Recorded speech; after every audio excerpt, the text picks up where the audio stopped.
Welcome to the second in a conversation series at Second Presbyterian Church. I'm George Anderson. I'm the senior minister here at Second Presbyterian. Andrea Boone is the producer for this program. Doug Settles is handling the sound. Cynthia Waters is here with us. She is going to be monitoring the live chat option so she can answer questions that you might submit during this broadcast, and she has other questions to answer too. You'll just hear her voice from time to time. Joining me today is Reverend Eric Long. He is the rector at St. John's Episcopal Church here in Roanoke, just around the corner from Second Presbyterian Church. Eric came to Roanoke in 2014 from a church in Pensacola, Florida. I think it was St. Christopher's. That's right. From Pensacola, Florida. He is married to Shelley. They have two wonderful daughters. He is also a good friend and a colleague. Our friendship got off to an interesting start. My wife and I live on Stanley Avenue, and we have up to 1,000 trick-or-treaters every Halloween. Well, we were going to be out of town on his first Halloween here, so we thought they would enjoy being at our house and seeing all those trick-or-treaters.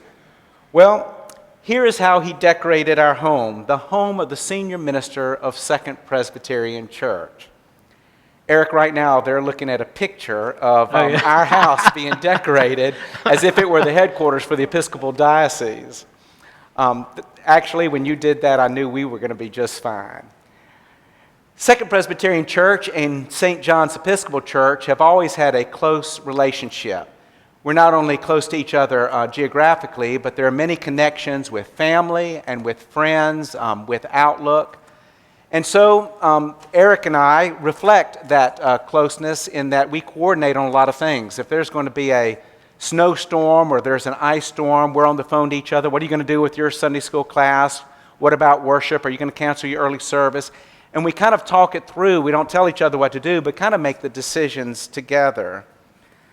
It's in that same spirit that we're having this conversation. Right at the very beginning, when we realized that we may have to shut down our worship services, and should we or shouldn't we?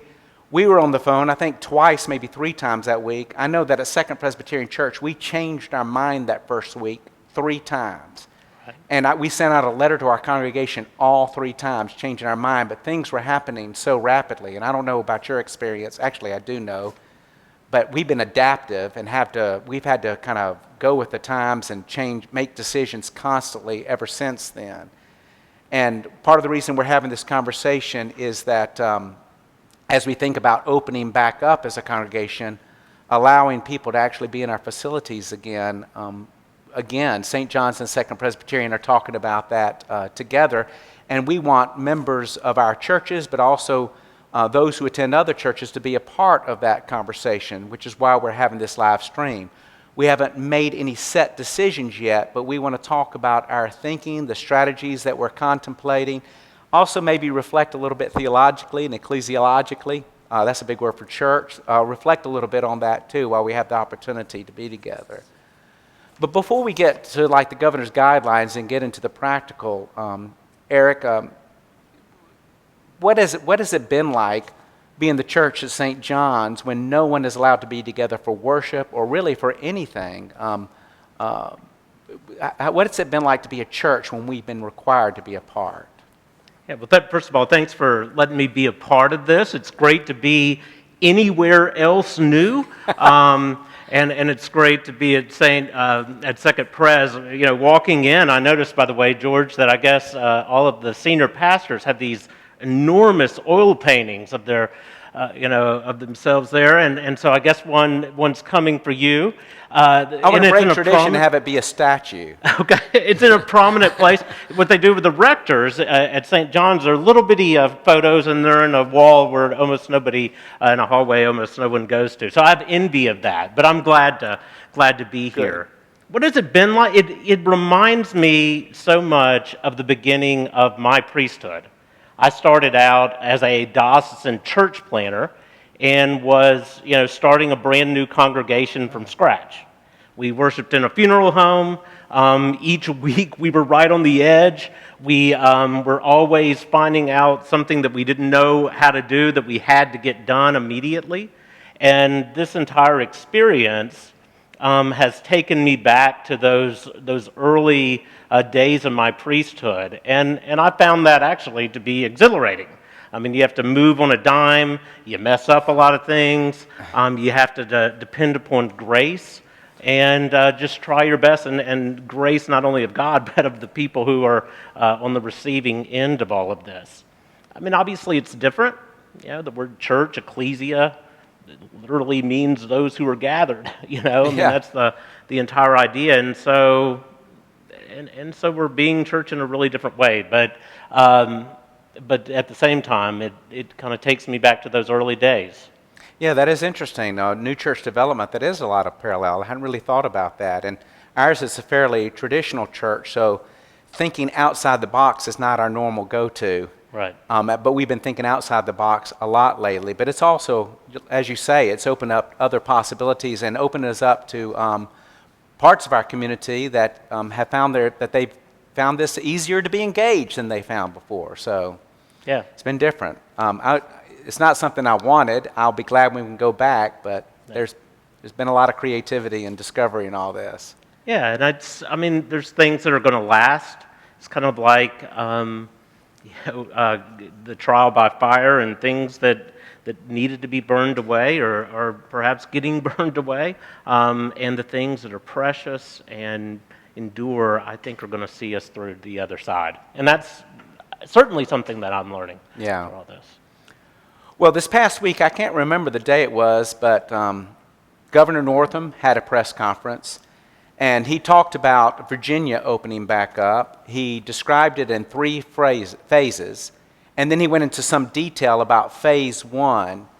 And as part of that conversation, he talked about the guidelines for worshiping communities, religious communities, and opening back up. And we can put those guidelines on the screen for those who are watching this right now. Most of them are just summarized in one-sentence statements. But the one that really surprised me, I don't know if it surprised you, but the guideline was that in phase 1, all assemblies were to be 10 people or less. With the surprise to me that did not include worshiping communities, that we could open up to 50% of our capacity. What was your reaction when you heard that? So I was at Evergreen doing a committal service or a burial service for a 95-year-old parishioner who had gone to that church her whole life, and we couldn't do the funeral for him at the church, and my phone's going off all of a sudden, and thinking, what's going on here? And I saw that, and I was absolutely shocked. And you know, I knew I had to say something, of course, to the congregation on Sunday, and I really wrestled with what that was going to mean. I kind of came quickly to the place where, at least for me, I determined, because we were cut out as worshiping communities in this unique way, that I was troubled by it, to be honest. I felt like maybe a lot of, unfortunately, some of our churches were putting their thumbs on the scale and pressuring something to happen that may not be judicious. And I was troubled by the idea that one of the most dangerous places to be in the state of Virginia, if we weren't careful, could be our churches. And my congregation, who, you know, like yours, celebrates all the good that we do here in Roanoke, could not only be a danger to our own people, but a true danger if we opened up to 200, you know, 50%, like 225, about the same kind of opening here, of what danger that could be even for our larger community, which is precisely the opposite of what we would ever want to be. Particularly if we haven't thought through, like if we rushed into it, that eventually we're going to have to open up in some fashion, but what are the protocols are we going to follow? What precautions are we going to take? And originally our congregation was looking at the June 10 date, which he originally announced. I mean, I appreciate our governor and his efforts. It's just this one moment we had to kind of, we have to think harder about. So what we've decided to do at Second Presbyterian Church for now, and yet this is another decision that could be changed. I can't make absolute guarantees that we'll open up in any capacity on June 10 either, but our plan is to still aim for that original date, and then make our plans doing so. So why don't we just as we will, why don't we just talk about some of the things that we're thinking about for our two different congregations? And Well, I would just say for my own congregation, those who are watching, well, we're thinking alike about that date for what it's worth. And our bishop, who also has a say in this, has basically told all of our congregations this week, he made the announcement that that date would hold, that none of our congregations could even begin to have in-person worship before that date. So we're thinking the same things, and I know we're also, with some of the ways that would happen in a safe way, thinking similarly. I want to tell you an ecumenical note here. Okay. We now have a bishop at Second Presbyterian Church. Okay. Yeah, his name is Dr. Kipper Nottingham, because our decision is I bet Kipper. that we're going to let science and health considerations lead the way. Amen. So for the internal guidance that we're looking for here, we've kind of enlisted Kipper, and we have other doctors and medical folks in the church.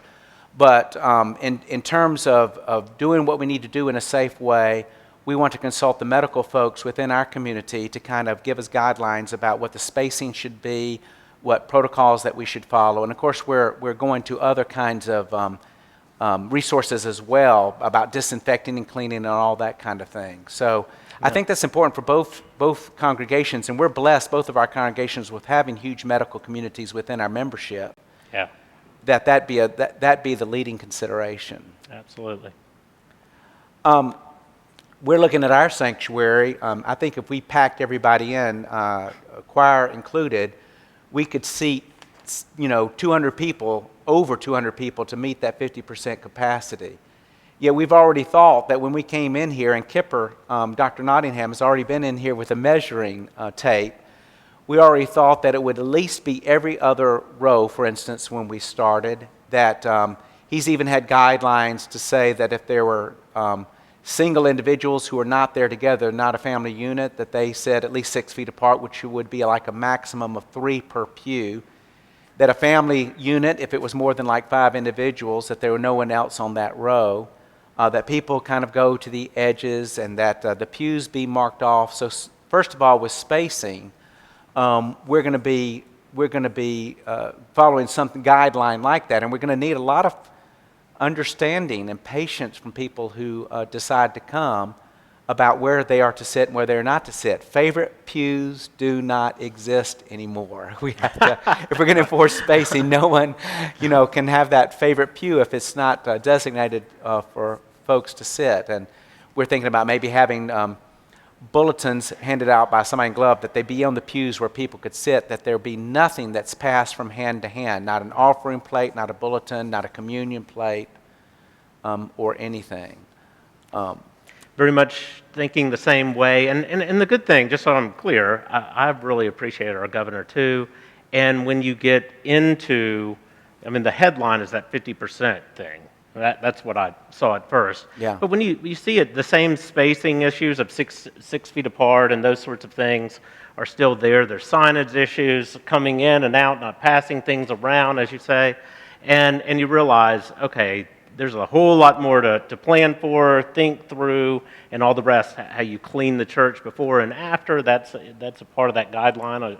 Obviously, we would do it anyway. So we are very much like you, thinking about how do we do all of these things. Even how do you come into the church and sit? How do you leave the church? All of those aspects are being thought through. But also, no favorite pews.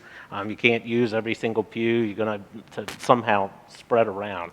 Yeah, what have y'all thought about the cleaning before and after services? Have y'all thought about that a little bit? We have. This is going to be one of the challenges for us at St. John's is, we have beloved custodial staff.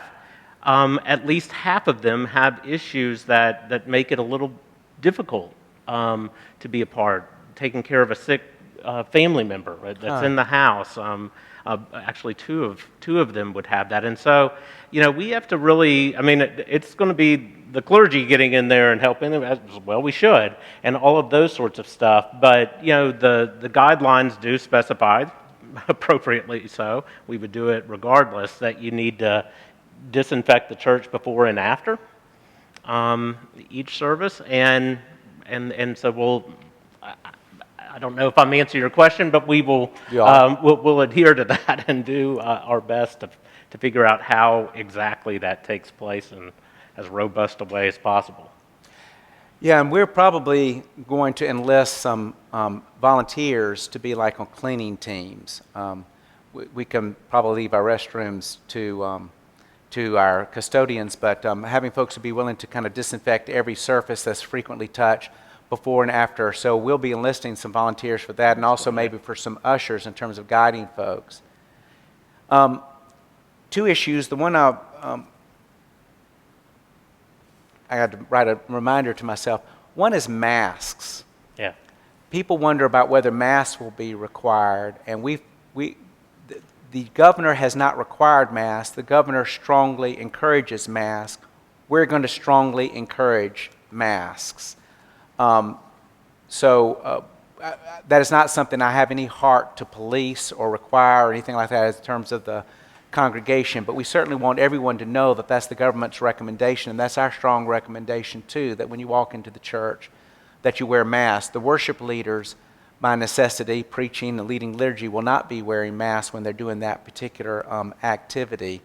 What have you all thought about that? I mean, very much in the same thing. It's really not something I wish to get into policing. Right. And yet it is going to be very strongly, at a minimum, if we don't get into where we're requiring it, which we may get to that point, is to really very much encourage it. You know, obviously the clergy, they're really spaced apart in what we call the chancel, or the upper part of our church, like we are right here, are not going to be doing that. But yeah, it's a part. I mean, I wore a mask into your church, and I did it because I like y'all. It's a sign of respect. It's a sign of caring for you. You know, and it's not. You know, sometimes you go, well, what is my rights? And I think as Christians, the first question is, what is the right thing to do? And a mask is caring for another person. And so it's going to be highly encouraged, and certainly by Eric Long. Cynthia. With the idea of potentially encouraging strongly or even requiring a mask in a worship service or to attend the service, would it be upon the church to try to provide masks available for those individuals that would be coming in that might not have them, to feel more comfortable in coming in and fulfilling those requirements? That's a good question. I'll say that we've gone back and forth on that. I think we might want to provide masks. We might want some volunteers if you're willing to make the mask. If we do, we'll make sure that there's been enough time. And we thought about even hanging them on a clothesline so that you're not picking out of a pile or anything like that. Hanging them on a clothesline, and when you use it, you take it home. Hopefully bring back the next Sunday, but that you take it home and don't leave it here. There has to be a will, I think, on the part of the congregation to help us do that. With a lot of this stuff, there's so many details to be looked at. If it was looked with just the staff to provide, we might do that, but it's more than just providing the mask. It's providing the protocol. It's making them available in a way that's safe. So we're still thinking about that. Yeah, very similar sorts of thoughts. I mean, the other thing that goes into planning that we're still doing over at St. John's, and you all may be doing here, is having hand sanitizers. Is it possible to get sanitizing stations out there, and just make sure that the stuff that has been really hard to get, that it's possible for us to get it before Sunday mornings, that we do have people coming back into the church. And I've asked specifically for that. Are there inexpensive masks that we could have available for people who otherwise don't have them? So we are looking into that. I don't yet have the answer for it, as I don't have the answer for many things these days. I think you have a question about music, too. Yes, we do. Jenny from St. John's has asked the question stating, information and research is surfacing about the power of singing and spreading the virus. Can the two of you address this concern through conversation? I'll tell you, as far as Second Presbyterian Church is concerned, the research that she is referring to is that when you're shouting, like if you're in a big crowd and you're speaking real loud to be heard, that is extra dangerous behavior. Singing projects more than the speaking voice, and so there is an issue then with singing in terms of spreading the microbe. So we've talked about this a great deal at here. Singing is such an essential and important part of worship. Music is so central to the life of the church. We're trying to figure it out. We're not going to have our full choir, not for a while. We're not going to have congregational singing for a while until we figure this out. At the very most, if we have it, we're planning to have it. It's like a soloist or a duet or a quartet. We're looking at all kinds of possibilities down the road, including pre-recording and that sort of thing. So, again, this is one of those things where we have to balance between the life and vitality of worship and also remaining safe. Music is a huge part of Second Presbyterian Church, and so this has been I just had a meeting earlier this morning that lasted an hour with our choir director where we were talking just about this. Yeah. There's moments, throughout all of this, where the date gets longer than you could ever imagine. I remember, obviously, Holy Week and Easter being one of those moments when you realized that was not going to happen within the church in a normal way. And, and that seems so far in the rearview mirror, but I remember at these various stages just kind of having to give up things and adapt in ways I never thought possible. And I'll be honest, singing has been one of those. Yeah. I'm glad, obviously, that you get the research. We got to do, again, what's right and what good science tells us, but it was a true bummer. And, and we have great music tradition over our way as well. And what as St. Francis said, when you sing, you pray twice. And so it feels like you're just really taking away this vital part of worship. However, we got to do the right thing. And so almost certainly there's not going to be early congregational singing. We're not going to have choirs. In fact, if you look at the early outbreak of this nationally, there were choirs that were getting together, and because of this, projecting your voice. I don't know about you, but certain places, given the preacher, you don't want to be in the spit zone because they're projecting your voice, and you do that when you're singing. And so it's impossible. We do have people who are in the chancel, very spaced apart, who are soloists and sing, and that will, hopefully continue unless somebody takes that away from me too. That would hurt the heart. Yes, Cynthia. We have another question that has come up through the live stream. Emily has asked, and this is going to be in reference to how you both have sort of addressed how we would deal with the spacing issue in our congregations as people came in for the worship service.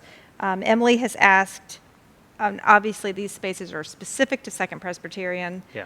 Could you use the chapel and Kirk Hall to spread out and use sound and streaming to serve additional congregation members or members to come in? And I'm sure that your facility has similar locations Right. as well. Yeah, we're certainly open to that at Second Presbyterian Church. We have the capacity to live stream to our chapel. I know you do too, because I've heard lectures and been to memorial services where I've sat in that chapel. I'm bad about showing up at the last minute. So we have that capacity, and we might well do that. I think we'll certainly provide that opportunity, because it would be very difficult for us to turn anybody away. But what we understand, though, is if you're watching a live stream in the chapel, you could be watching a live stream at home. The experience is very much like staying at home and watching the live stream. So our thinking is that overflow would be because we don't want to gate the table, which is what the term is for historically those who would deny people coming to the Lord's table. In the same kind of spirit, we don't want to gate the table, and if we kind of achieve maximum capacity, we want the possibility for someone not to have to drive back home again, but to then see it. But I don't think we're going to advertise it really, because the sense of community, I think, is being in worship together, and the live streaming experience can happen just as well on on the TV or the smart TV. My wife has learned how to watch this on the big screen. That's big for Andersons. The experience would be pretty much the same. I don't know what your thinking is on that. Yeah, we do as well have the capacity. We thought a lot about, what do you do if too many people show up for what you can accommodate? So, Emily, great question. We haven't specifically thought about that, but very well may do precisely that. But I think the same. I'm always at the church, but if I was going to be watching it on a TV screen in the church, I think I'd just be okay to be at home. But I have no idea. We may very well open that up if there's a desire for it. Yeah, she's got another question, but just as a segue, I'll ask one more before I go back to Cynthia. Let's talk about who we're encouraging actually to stay at home and watch the live stream. One thing that's different with all of this is I want people to come to church, and we encourage people, invite your neighbor. We want to fill up this sanctuary. So we're in a very odd chapter. And I want to talk about this oddness later, by the way. I want to get back to this, but we're in an odd chapter where we're actually encouraging people to stay home. And I want to be very clear about this, that if you're in a vulnerable population, if you have lung issues, if you're past a certain age, we encourage you to stay home at Second and to watch on the live stream. If you have traveled overseas, give it 2 weeks before going back to church. If you have been with somebody that has been known to have contracted COVID-19, stay at home for 2 weeks, just as a courtesy and as a protection for other people. We understand those who are staying at home, but please let us know you're watching. By the way, folks have been great about that, but please stay connected to the church and let us know that you're there. Please continue to support the church financially and with your prayers and with calling people that you think about and reaching out to them. We need to stay connected, but we're in an opposition where we're actually, as we start to open back up until we kind of work our way through this, going to be encouraging folks to be home instead of here. Yeah. Agree with every word. I think that I think the governor calls it safer at home. It just is. And it's a weird position to be encouraging people not to come into church. And I hope that St. John's folks are continuing to stay connected, and that the live streams will continue even when we have the in-person worship. You're on the YouTube channel of Second Pres. And so St. John's folks, don't be confused this Sunday about the proper place to go. And for that matter, Second Pres people, there's a YouTube channel over at St. John's too. Cynthia. So I'm gonna bring you back to the question about spreading out in the church, and I appreciate the thought of if you're watching it from the chapel or Kirk Hall as a live stream, that in a certain instance you might as well be at home watching it. I've been fortunate enough just today to be able to walk back into a building and a facility, a church that I love, that a lot of people have not had an opportunity to come back into. And so one of the questions here from Jennifer is, would the churches consider opening the sanctuary during the day for individual visitation? And I think aside from the worship service that is provided by the church each Sunday, there's an awful lot more that each of these buildings, facilities, churches, congregations bring to our lives. So that's the question: is would the sanctuary be open or be considered to be open for individual visitation, which would perhaps limit the total number of people that are trying to come in even on a Sunday? Do you want to be the first on this one? Yeah, so not to, every place has made a little bit of a change because we have our afternoon tutoring program, CYP, Head Start. We have had somebody in the office daily through this, and because those families have to get materials that they pick up and these sorts of things, vulnerable families in our community, it's something that we just needed to continue. And because we had somebody there, we have throughout this entire time, from noon until 4, allowed people, if they wish to go down to the church, to go and do so for private prayers and those sorts of things. The one issue, so it's a great question, we would certainly probably try to continue that. The one issue is all of a sudden because you have to clean it before and after, people being within the church itself, knowing that there's going to be more and more people on Sunday coming in, it changes the dynamics from what we're currently doing when we have an empty church and just some single person has come down there throughout the week. So there's a Haitian proverb. I deal with Haiti a lot in my ministry, and it's mountains beyond mountains, and the thought is every time you get over a mountain, there's another mountain that you got to go to, and that's certainly true for the people of Haiti, but I've thought about that a lot in all of this. Every time I think, okay, well, I've thought about this problem, well, it raises another question or another thing. But yes, we'll try at St. John's at least to continue that. Yeah, and that's an excellent question. I'm going to bring it up at our staff meeting, and we'll talk about that because the staff needs to be on board and where people can go. What we don't want to have happen at Second Presbyterian Church are people wandering throughout the church, particularly when it comes to places where we might be having children one day. So we want to kind of keep the areas isolated, and the chapel and the sanctuary make complete sense. I would say that if you decide to come by to pray, we just hadn't had that yet, but that's a great question. I pray in here, and I wander the hallways of this church. It's like it is a second home to me. Yeah. But that you come with a mask, and then maybe you use cleaning supplies here, come with your own wipe, and just kind of clean up after yourself when you leave. But and I appreciate, Cynthia, you're talking about how much it meant to you to come back into the actual space. I really hear that.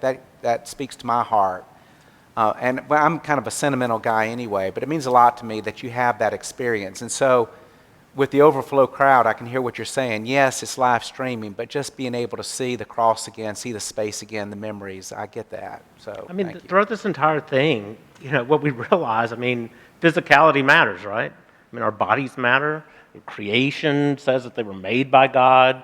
The incarnation says that God took on a human body. The resurrection says it's an embodied. So physicality matters. And the reason that we have built these wonderful, beautiful churches, put them in stone so that they're going to stick around for a long time, and that people generationally have gone through the doors of our churches because these places matter. And I've heard that from my own people, and it totally makes sense to me, that being there matters. And although we have to slow roll that in some ways and think through all of the complications, I know that we're both eager just to have folks back in their right places as soon as possible. Well, I want to talk about that. I want to talk about the whole counterintuitive aspect about being a church right now.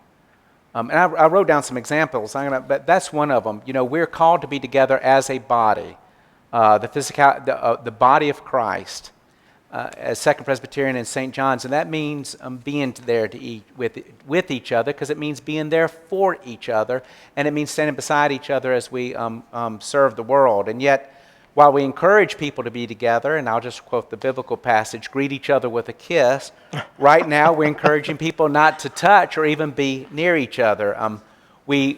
Table fellowship has always been really important in the life of the church. It was a mark of the early church. And it wasn't just celebrating the Lord's Supper together, it was table fellowship, which was not only about having a meal together for fellowship's sake, but also so those poor members among you can eat. Right. And yet here we are thinking that we do not even need to pass the plate or the cup to each other, certainly not sharing a common cup. We're having to think through communion, how we do that in a way that we can be isolated for each other with a sacrament that is about the healing of the rifts, the healing of our brokenness and getting us together. Paul encourages us to sing hymns, songs, and spiritual songs, and here we're having a consternation about singing. And then Jesus says, go make disciples of all nations. I am a Southern Presbyterian, Georgia, Alabama, Mississippi. I went to a Southern seminar, came here from Mississippi. I am all about getting people in church. Go out and invite people, and let's get as many people here together as possible. And now here we are encouraging people to stay home. I thought about this. I know you have too, but I'm going to play devil's advocate here. Some might ask, Eric, if we're betraying the gospel. And some might ask if we're giving up on being the church. I kind of know what you're going to say to this, and I like it a lot, so I'm giving it away, but I'm kind of setting you up. But some might say that we're not being the church if we're not together, that we break in the body of Christ. What would you say to that? Because we all know the heartache of everything that I just went through. Yeah, I mean, and I totally feel this. It's super weird to ask people not to be coming to church. It's unbelievably odd not to have people within churches. I mean, as I just talked about physicality, being together matters. It's central into the idea of what church life will be. And if I thought in some way that that was not coming back, I don't even know what sort of, I mean, I wouldn't even know how to theologically deal with that. I mean, I come from a sacramental church. We literally get up, move around, and eat a meal each and every time that we're together. But, I was, one of the things I've thought about a lot, this is not the first time in the history of God's dealing with his people that people have been displaced in radically weird ways. And I thought about, after the release of the Hebrew slaves in Egypt, they wander around for 40 years in the wilderness. And in that wandering time, that's where they go up to Mount Sinai. You get the 10 Commandments. They're formed as a people. They're ready, in other words, at the end of that sojourn, to enter into the land.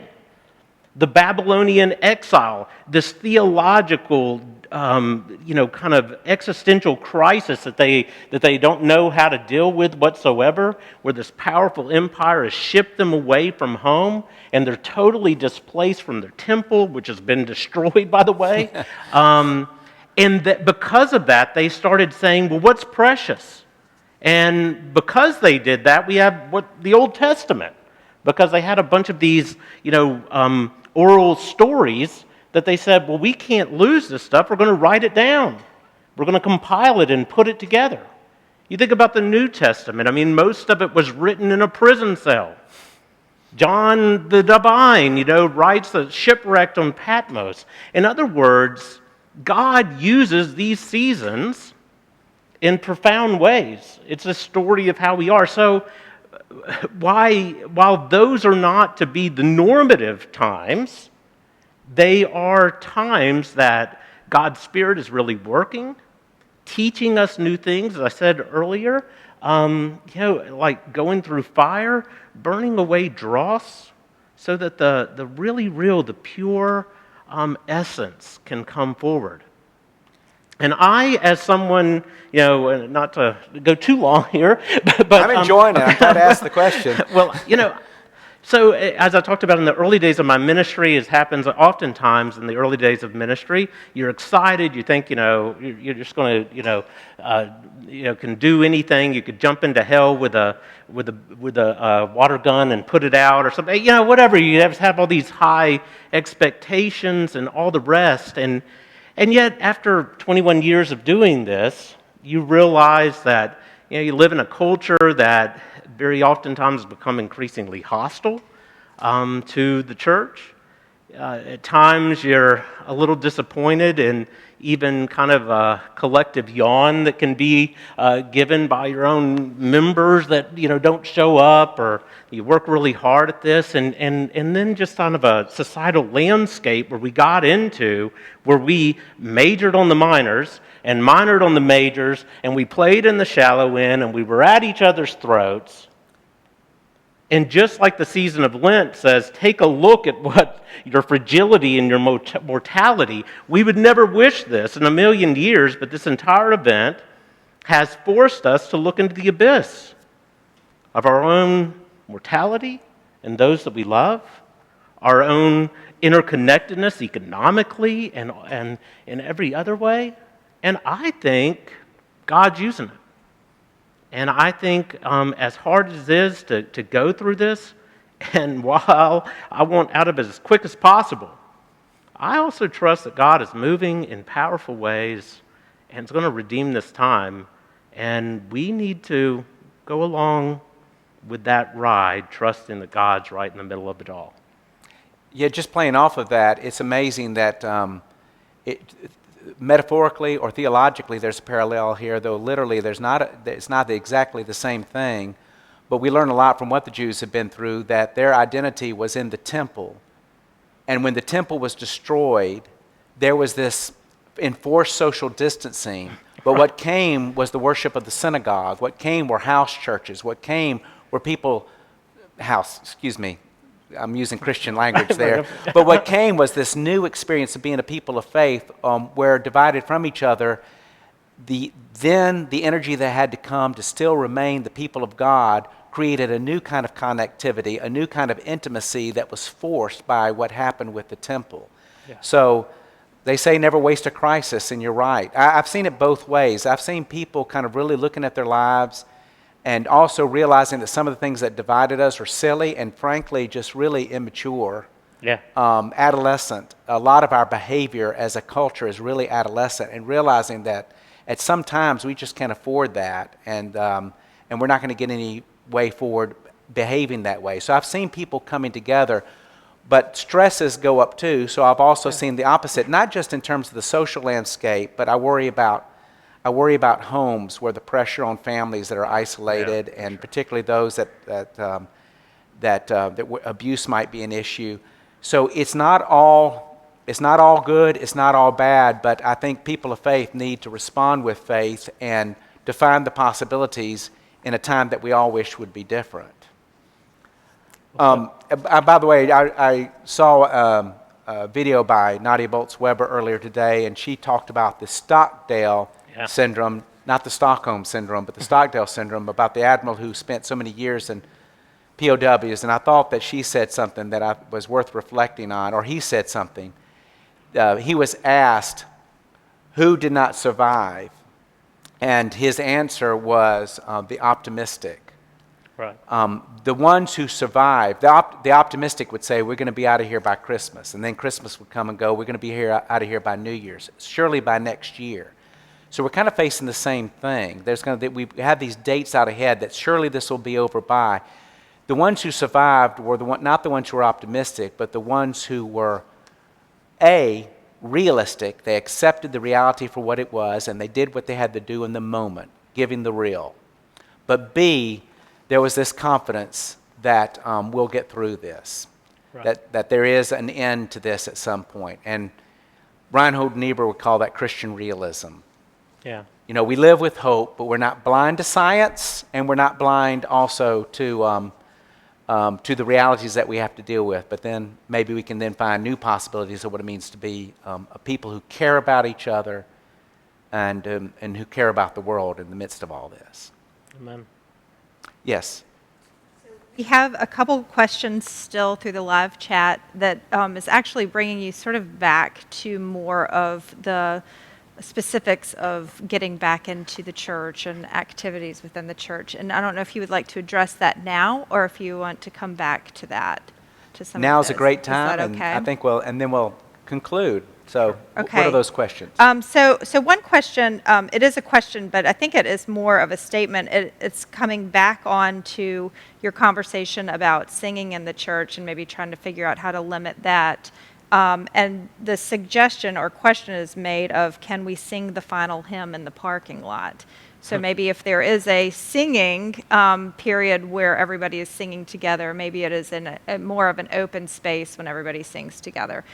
I don't know if you even need to address that. It is just something that has been brought forward. We are open to all consider. Good and creative ideas, so we're grateful to accept that. Maybe something to consider your there. parking lot's better for it. We've got parking lots all over the place. It'd be really hard. Maybe, but what I love about that question, first of all, is this is a sort of ingenuity that the time needs, and exactly what I was talking about being a church planner, is that we had to think through stuff like that. We worshiped in a funeral home.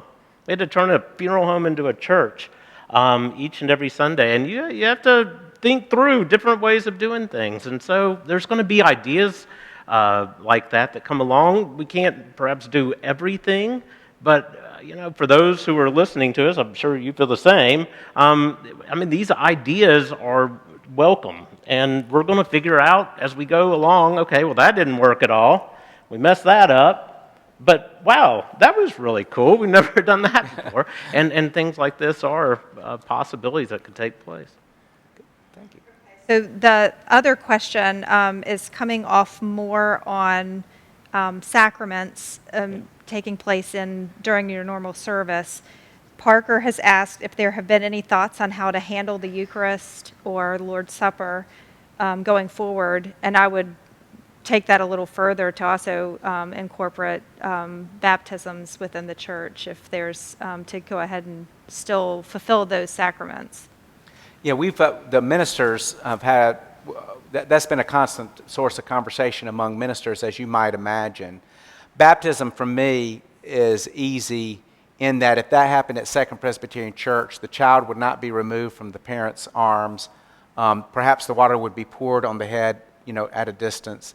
And then other than that one moment, we'd practice social distancing. So we would do it differently. Normally, my favorite thing to do, in fact, in the whole church world is to take that child in my arms and walk up and down the aisles, and we wouldn't do that during this time.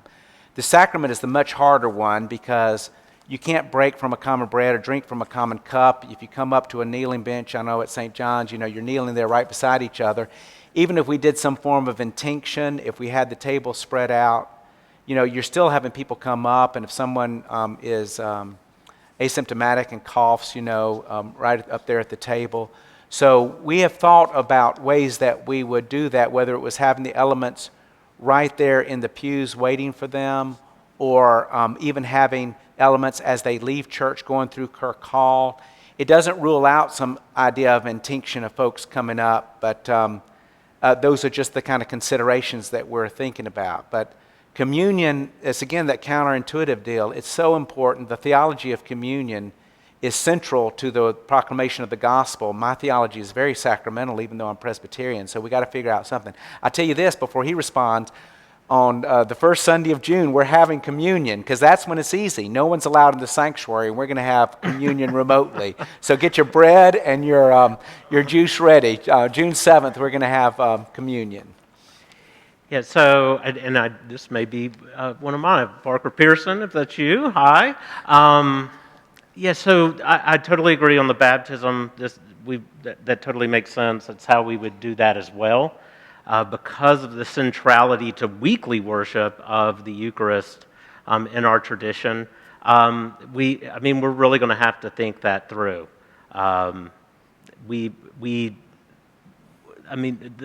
Basically the whole concept is that we wouldn't do it virtually, that we would be in the same sort of space.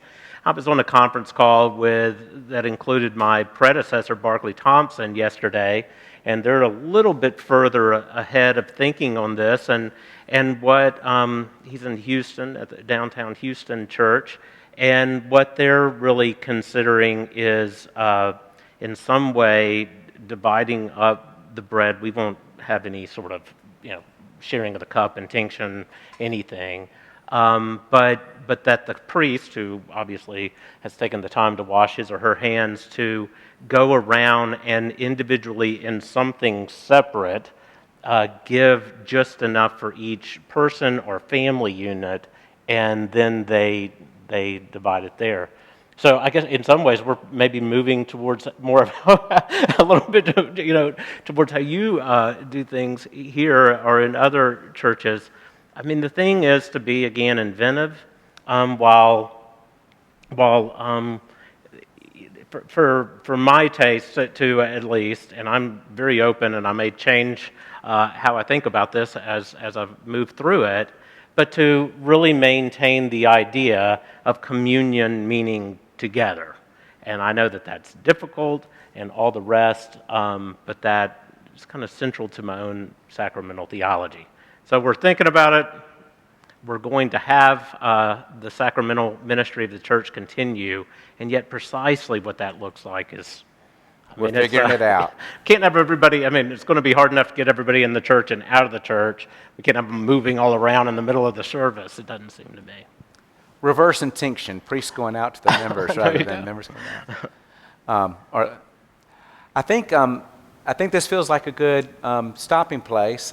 Eric, I so much appreciate your doing this. I thoroughly enjoyed it. I have no idea how long we went. It just feels like maybe we came to a point, but I could go on like this forever. I enjoyed the practical aspects. I really enjoyed speaking theologically and thinking biblically about this as well. It's fun having a minister to do that with. I want to tell you that we so appreciate what you're doing at St. John's. We're so appreciating what St. John's does. St. John's Episcopal Church is very important to the Roanoke Valley and to the larger world, and is a church that's very important to Second Presbyterian Church. And so your being here gives me a chance to Well, thank George, you for it that. is great to see you. As I said, it's great to just be in a new place whatsoever, and I feel exactly the same about Second Presbyterian. I know that our congregations have a real heart for this area and to do the right, good thing, not only for our own people, but for our community. And we'll do that the best we can. Yeah, and I know one thing that both of our churches will do is that we're going to be very attentive to local needs. And so the heart of both churches, a lot of this is about what we need to do to preserve our life, but we live to serve the world. And so a big focus, I know at St. John's and here, is what we can do for those who might have emergency needs given this pandemic. And so Absolutely. we'll join together on that as well. For sure. Be on the lookout for a conversation on children and adolescent mental health with Sarah Bishop.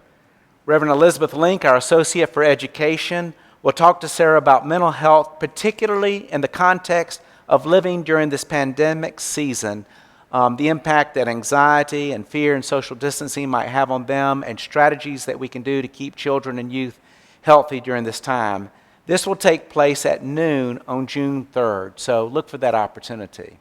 Again, thank you, Eric, and grace, mercy, and peace. Amen.